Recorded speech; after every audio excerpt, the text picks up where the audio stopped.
Hi hello అండి, నేను మీ జ్యోతి. నేను ఈరోజు టేస్టీ దొండకాయ ఫ్రై రెసిపీని మీ ముందుకు తీసుకొస్తున్నాను. మీరొకసారి ఈ రెసిపీని ట్రై చేయండి, చాలా టేస్టీగా ఉంటుంది.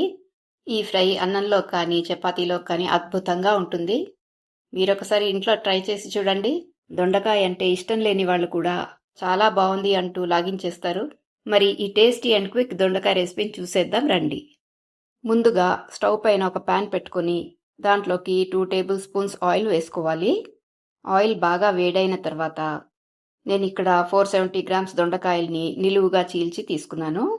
ఒక దొండకాయని 4 భాగాలుగా పొడవుగా కట్ చేసుకొని సన్న సన్న ముక్కలుగా తరుక్కోవాలి. మీకు ఇలాగ నచ్చదు అనుకుంటే రౌండ్ స్లైసెస్ లాగా కట్ చేసుకోవచ్చు.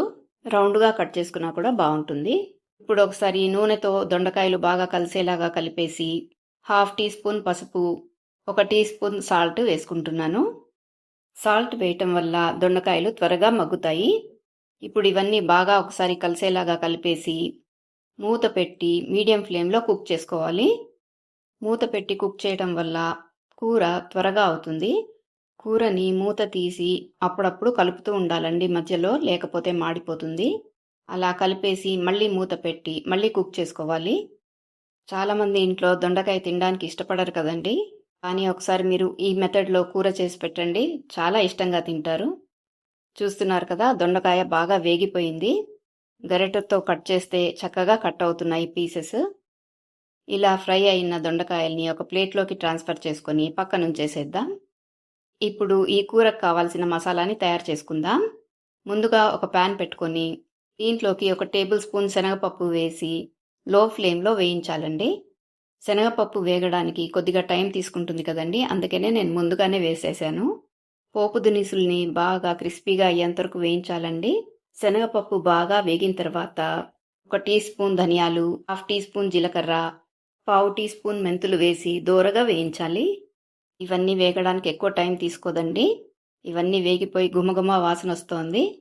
ఇలా వేగిన వాటన్నిటిని బాగా చల్లార్చి ఒక మిక్సీ జార్లోకి తీసుకోవాలి. వీటన్నిటిని మెత్తటి పౌడర్ లాగా గ్రైండ్ చేసుకోవాలి.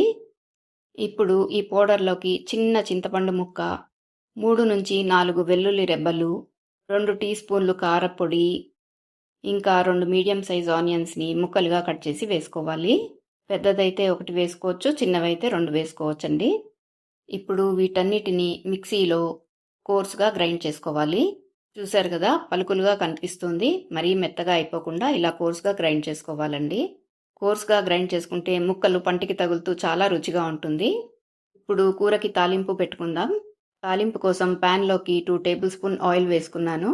ఆయిల్ వేడైన తర్వాత 1 టేబుల్ స్పూన్ తాలింపు గింజలు, 4 వెల్లుల్లి రెబ్బల్ని క్రష్ చేసి వేసుకున్నానండి. ఇంకా 2 రెమ్మలు కరివేపాకును కూడా వేసుకున్నాను. ఆ క్లిప్ మిస్ అయింది. ఇవన్నీ బాగా దోరగా వేగిన తర్వాత మనం ముందుగానే గ్రైండ్ చేసి ఉంచుకున్నాం కదా, ఆ మసాలా పేస్ట్ని ఇందులోకి వేసుకోవాలి. ఈ మసాలా పేస్ట్ని పోపులో వేసి బాగా వేయించుకోవాలండి. ఈ పేస్ట్ వేగడానికి 2-3 నిమిషాలు పడుతుంది. ఆయిల్ అంతా బయటికి రిలీజ్ అవ్వాలి. ఈ పేస్ట్ని పొరపాటున కూడా హై ఫ్లేమ్లో వేయించకండి, మీడియం ఫ్లేమ్లోనే వేయించాలి. ఇప్పుడు ముందుగానే ఫ్రై చేసి ఉంచుకున్న దొండకాయ పీసెస్ని దీంట్లో వేసేయండి. ఈ దొండకాయ పీసెస్ని మసాలా పేస్ట్తో బాగా కలిసేలాగా కలుపుకోవాలి. మీరు కనుక మొదటిసారి నా వీడియో చూస్తున్నట్టయితే ఒక లైక్ కొట్టి సబ్స్క్రైబ్ చేసుకోండి. కామెంట్ చేయడం, హైప్ చేయడం మాత్రం మర్చిపోకండి. ఈ స్టేజ్లో సాల్ట్ వేసి సాల్ట్ కారం అడ్జస్ట్ చేసుకోండి. నేనైతే ఇక్కడ 1/2 టీ స్పూన్ సాల్ట్ వేశాను. ఇంకా 1 teaspoon dry coconut powder వేసి బాగా కలుపుకోవాలి. ఈ ఎండు కొబ్బరి పొడి ఈ కర్రీకి మంచి టేస్ట్ని ఇస్తుందండి. కొబ్బరి పొడి వేసిన తర్వాత 1 మినిట్ వరకు బాగా కలపాలి. అంతేనండి, చాలా సింపుల్గా క్విక్గా టేస్టీ దొండకాయ కర్రీ రెడీ అయిపోయింది. నన్ను నమ్మండి, ఇలా చేసి పెట్టారనుకోండి, దొండకాయ అంటే ఇష్టం లేని వాళ్ళు కూడా లొట్టలేసుకుంటూ తింటారు. మీరు తప్పకుండా ఈ దొండకాయ ఫ్రై రెసిపీని ట్రై చేసి మీ ఫీడ్బ్యాక్ని కామెంట్ సెక్షన్లో షేర్ చేయండి.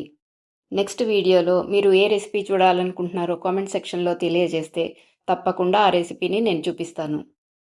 Thank you so much for watching.